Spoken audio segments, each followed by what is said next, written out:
Di bawah pengawasan orang yang tak terhitung jumlahnya, penjaga toko mendengarkan angin dengan batuk ringan. Segera menarik perhatian semua orang. Bahkan Qin Yichen menatapnya dengan penuh harap. Lagi pula, seseorang yang bisa melihat yang luar biasa dalam sebuah lukisan setidaknya tidak akan memiliki penglihatan yang buruk. Jika dia benar-benar bisa menceritakan kehebatan lukisan ini, maka dia akan menjadi terkenal dan membuat beberapa orang terkenal. Dari orang-orang ini, dapatkan informasi, selesaikan masalah yang saya temui sebelumnya, ikuti petunjuknya, dan selesaikan ujian Zeus.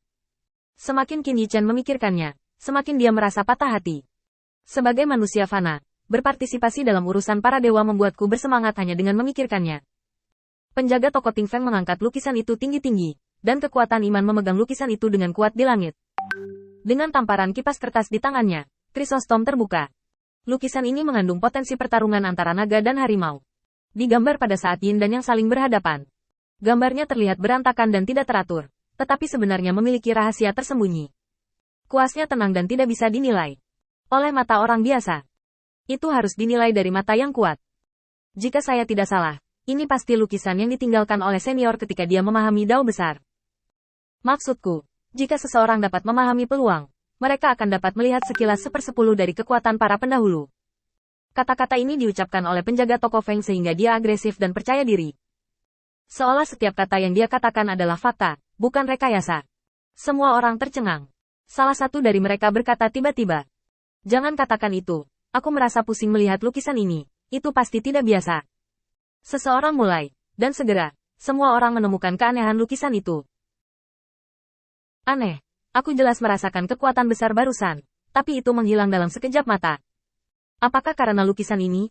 Ya Tuhan, saya baru saja memahami lukisan itu untuk sementara waktu, dan saya benar-benar menerobos basis kultivasi. Beberapa dari mereka benar-benar mendapatkan sesuatu, tetapi pada dasarnya, penjaga toko Ting Feng tidak punya pilihan, dan membiarkan beberapa orang yang telah membentuk aliansi dengannya dengan sengaja membujuk. Ini melewati 10 melewati 100, dan yang palsu juga dapat diteruskan ke yang asli. Dengan gerakan santai, dia memasukkan lukisan itu ke dalam sakunya, dan penjaga toko Ting Feng mengepalkan tinjunya dalam posisi yang dia takuti dirampok oleh semua orang. Hari ini Jepang tidak ingin mengatakan hal-hal yang luar biasa tentang lukisan ini, tetapi senior bersikeras melakukannya, dan hanya bisa mengungkapkan secercah rahasia kepada Anda. Namun, masih ada 3 lukisan di rumah senior. Kamu bisa memintanya pada senior, jadi jangan membuatku mendengarkan angin lagi. Setelah berbicara, penjaga toko Ting Feng langsung menggulung lukisan itu dan berlari di tempat. Melihat postur itu, masih banyak orang yang benar-benar percaya. Mata Qin Yichen melebar, menatap penjaga toko Ting Feng, yang terbang menjauh dari langit. Dia tidak pulih untuk waktu yang lama. Orang baik, ini pertama kalinya Qin Yichen melihatnya. Dia jelas tidak mengerti harta karun itu, namun dia bisa berbicara dengan sangat jelas. Jika Qin Yichen tidak tahu rahasia apa yang tersembunyi dalam lukisan ini, dia hampir akan mempercayainya. Setelah waktu yang lama, Qin Yichen kembali ke akal sehatnya, dan mau tidak mau mengacungkan jempol kepada penjaga toko Ting Feng. Bakat, buang-buang mulutmu untuk tidak mengikuti Sai Lao untuk membodohi orang.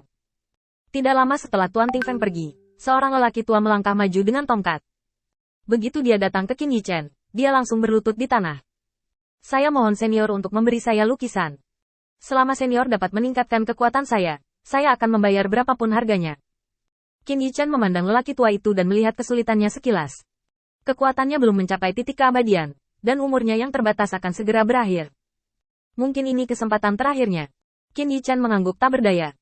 Pergilah, tetapi kamu harus mengatakan apa yang hebat dari lukisan itu. Bukannya Qin Yichen sengaja mempermalukan mereka, tetapi Qin Yichen ingin memastikan bahwa mereka yang mengambil lukisan itu bisa berhasil.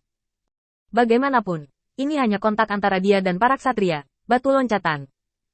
Saat ini, saya harus mematuhi aturan yang ditetapkan oleh Zeus, dan identitas yang dipilih tidak dapat diubah. Orang biasa, tidak sedikit orang yang tidak tahu peluang peran, Qin Yichen hanya menyederhanakan prosesnya sedikit.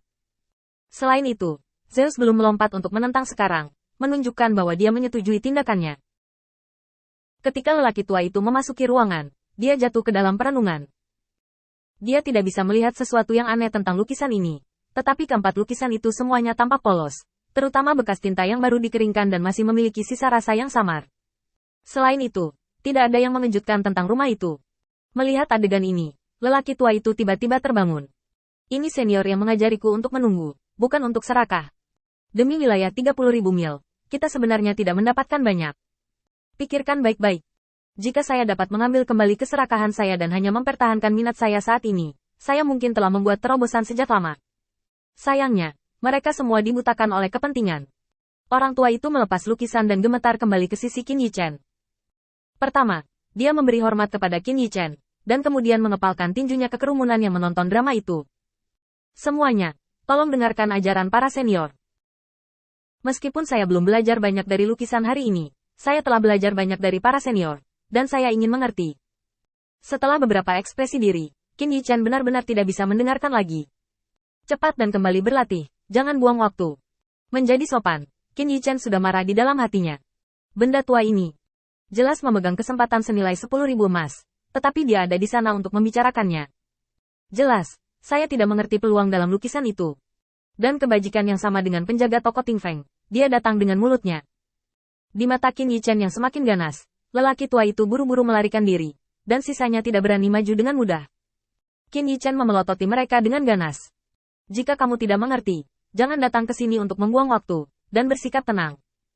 Setelah selesai berbicara, Qin Yichen menyebutkan toples anggur yang belum selesai dan hendak kembali ke rumah. Sebuah suara terdengar dari belakang. Kakak, mengapa kamu tidak membiarkan aku masuk dan melihatnya? Tuanku memintaku untuk memilih satu yang terlihat enak dipandang, dan kamu bisa menyebutkan harganya. Qin Yichen melihat ke belakang dan melihat seorang gadis kecil memegang pedang, dengan takut-takut mendekati Qin Yichen. Ia mengerucutkan bibirnya dan tersenyum. Dua lesung pipit itu begitu manis di hati orang. Menghadapi gadis kecil yang imut, bagaimana Qin Yichen bisa membiarkannya pulang dengan tangan kosong? Bagus. Gadis kecil itu memberi hormat kepada Qin Yichen sebelum memasuki ruangan. Melangkah ke langkah ini, tubuhnya membeku di tempat. Ada niat membunuh yang dingin di seluruh ruangan, seolah-olah dia akan mati jika dia mengambil langkah berikutnya. Dan niat membunuh yang dingin ini membuat dahi gadis kecil itu bercucuran keringat, menggigil, dan tidak berani bergerak.